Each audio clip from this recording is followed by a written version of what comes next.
I'm Florence. I'm Idris Ali. I'm Anne. I'm Muchi, and We we are are the United African Association.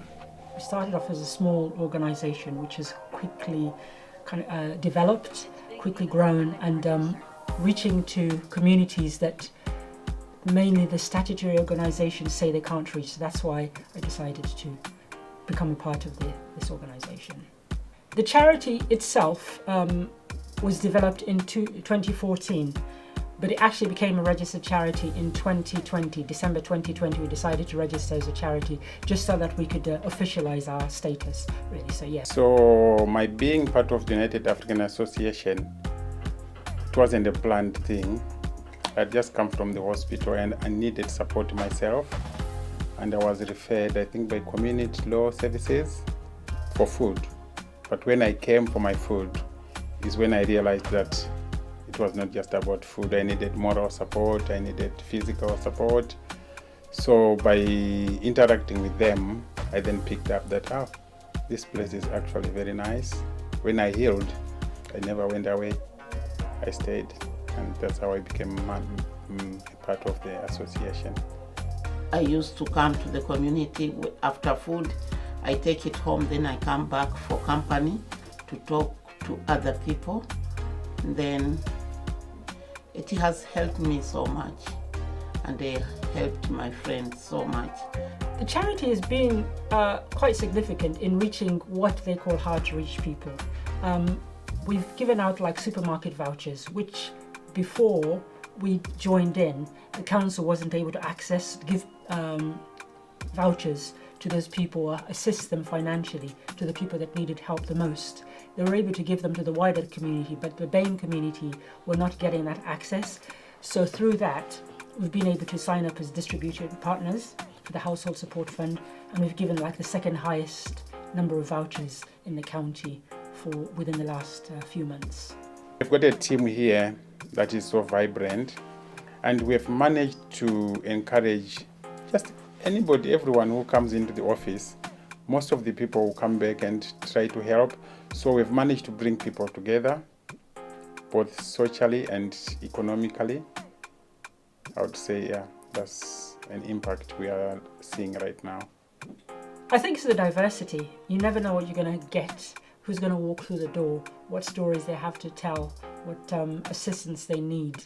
And the fact that we're actually making a direct impact is really good, because you can see, even if it's a small gesture, it's really appreciated by the person who receives it, and that makes it all the worthwhile. So I really, really enjoy my job. I really enjoy interacting with people.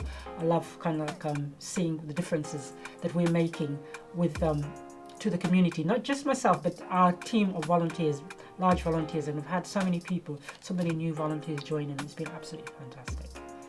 This association is everyone's association. You may say United African, but we have seen people from all walks of life, nationalities. So it is good when you are sitting here, you don't know who is coming. People just come in, and we don't have a routine or a formula for work in this office.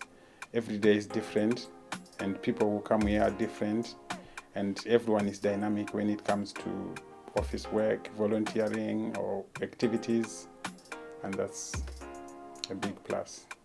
We are quite a small team, and we could do with additional volunteers, additional expertise, because we're having to do everything. A small team of about 4 or 5 are having to do everything from fundraising to food distribution to the admin side, the accounts, apply for grants and everything, and support the people, which is probably one of our biggest activities, because people walk through the door every day with a significant amount of problems. There's absolutely no problem that we've not listened to in this office.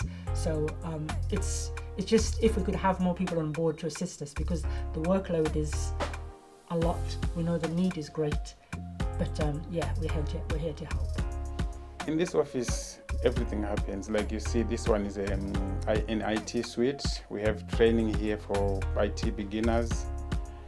We can also have health and safety training.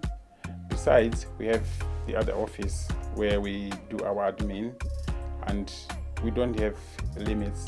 Anybody, as long as they are coming in for good cause, everyone is welcome and there's no criteria.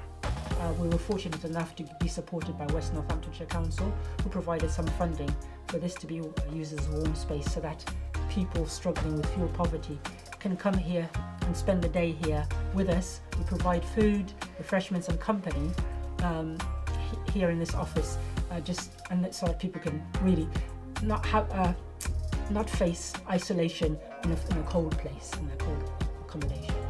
We have gone step by step now. We are large. We have activities, we have functions, we play drums. In 5 years, what we'd like to do, and it's our hope and dream that we have an African centre, we need a big venue where the African community can congregate, not just the African community, the wider community as well, where we have a venue that we can use for different functions, trainings, meetings. The youth can come and have their own space in safety, in relative safety, and we just integrate and also show the wider community African culture and heritage. As you know, we're big on African heritage, as you saw from the drumming sessions yesterday, so we'd like to kind of share that with the wider community. We would actually want to see ourselves like on a national radar. So we could have impact in Manchester, we could have impact in South End, doing the same, because I don't know if we have this kind of representation in other towns and cities. That's the dream.